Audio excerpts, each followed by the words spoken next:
अभी थोड़े दिन पहले सारी देश की 28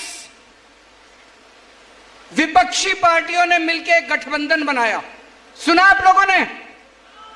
एक गठबंधन बनाया देश की 28 पार्टियों ने मिलकर, उसका नाम रखा इंडिया। 28 पार्टियों ने मिलकर गठबंधन बनाया, उसका नाम रखा इंडिया।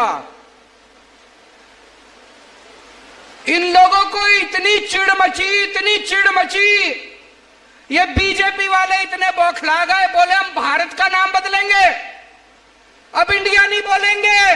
अरे तुम्हारे पिताजी का इंडिया, 140 करोड़ लोगों का इंडिया है, 140 करोड़ लोगों का इंडिया, तुम्हारे पिताजी का इंडिया नहीं है। इंडिया हमारे दिल में बसता है, भारत हमारे दिल में बसता है, हिंदुस्तान हमारे दिल में बसता है। अरे किस किस के दिल से निकालोगे तुम इंडिया? एक बार जोर से सारे जने बोल दो, I love my India, I love my India, I love my India. हम अपने भारत से प्यार करते हैं। भारत माता की, भारत माता की। हम अपने हिंदुस्तान से प्यार करते हैं, सारे जहां से अच्छा। मैं बीजेपी वालों को चैलेंज करना चाहता हूं, हिम्मत है तो इंडिया का नाम बदल के दिखाओ तुम। 140 करोड़ लोगों का इंडिया है, 140 करोड़ लोगों के दिल में बसता है इंडिया। थोड़े दिन पहले तक, पिछले साल तक ये लोग प्रोग्राम चलाते थे, digital India, stand up India, क्या क्या था, make in India, skill India, है जी, ले देखो इंडिया। ये इतने प्रोग्राम चलाते थे इंडिया इंडिया पे। ऑपोजिशन वालों ने अपना नाम इंडिया रख लिया तो कहते हैं हम इंडिया नाम बदलेंगे। कल हम लोग अपना नाम भारत रख लेंगे तो तुम भारत का भी नाम बदलोगे। हम अगली मीटिंग में ऑपोजिशन वाले सारे मिलके अपने गठबंधन का नाम भारत रख लेंगे तो तुम भारत नाम भी बदलोगे। तुम्हारे पिताजी का है भारत, तुम्हारे पिताजी का इंडिया।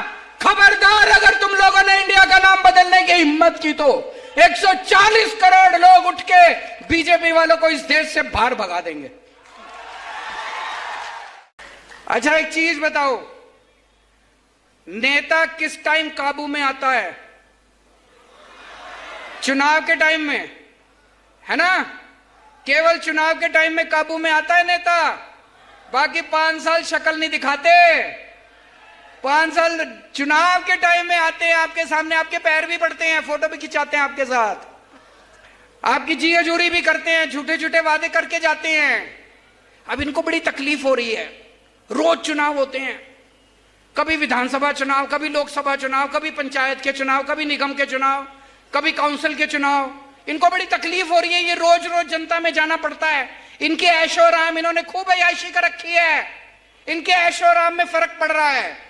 तो अब ये क्यों जुमला लेके आए हैं, 1 नेशन 1 इलेक्शन।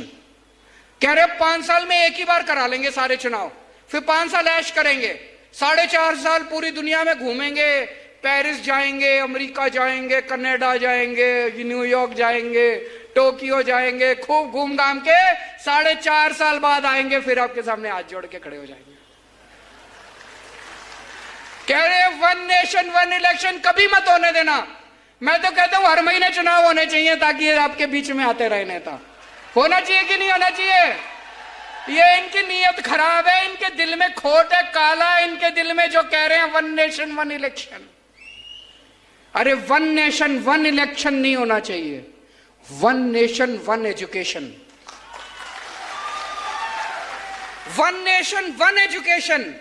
अमीर के बच्चों को जैसी शिक्षा मिलती है, मेरे गरीब के बच्चों को भी वैसी शिक्षा मिलनी चाहिए। एक जैसी शिक्षा चारों होनी चाहिए कि नहीं होनी चाहिए? जिस स्कूल में अमीरों के बच्चे पढ़ते हैं, जैसी शिक्षा अमीरों के बच्चों को मिलती है, ऐसे ही सरकारी स्कूल होने चाहिए। ऐसी शानदार शिक्षा मेरे किसानों को और मजदूरों को, आदिवासियों को, दलितों को वैसी शिक्षा मिलनी चाहिए। मिलनी चाहिए कि नहीं मिलनी चाहिए?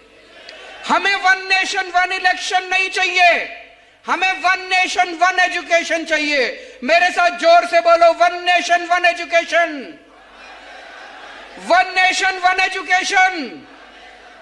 हमें वन नेशन वन स्वास्थ्य चाहिए। जैसा इलाज अमीरों को मिलता है वैसा इलाज गरीबों को भी मिलना चाहिए। मेरे घर में कोई बीमार हो, मैं दर दर की ठोकरें खाता हूं, पैसे नहीं है मेरे पास, जेवर बेचना पड़ता है, जमीन बेचनी पड़ती है। क्यों?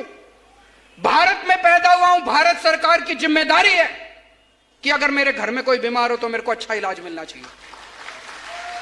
भारत सरकार की जिम्मेदारी है, राज्य सरकार की जिम्मेदारी है। अगर वो जिम्मेदारी पूरी नहीं करते, इस्तीफा दे दें वो लोग। वन नेशन वन स्वास्थ्य चाहिए, एक जैसा स्वास्थ्य होना चाहिए। जैसे इनको फोर्टिस में, मैक्स में, अपोलो में बड़े बड़े अमीरों को जैसा इलाज मिलता है, मेरे सरकारी अस्पतालों में गरीबों को भी वैसा ही इलाज मिलना चाहिए।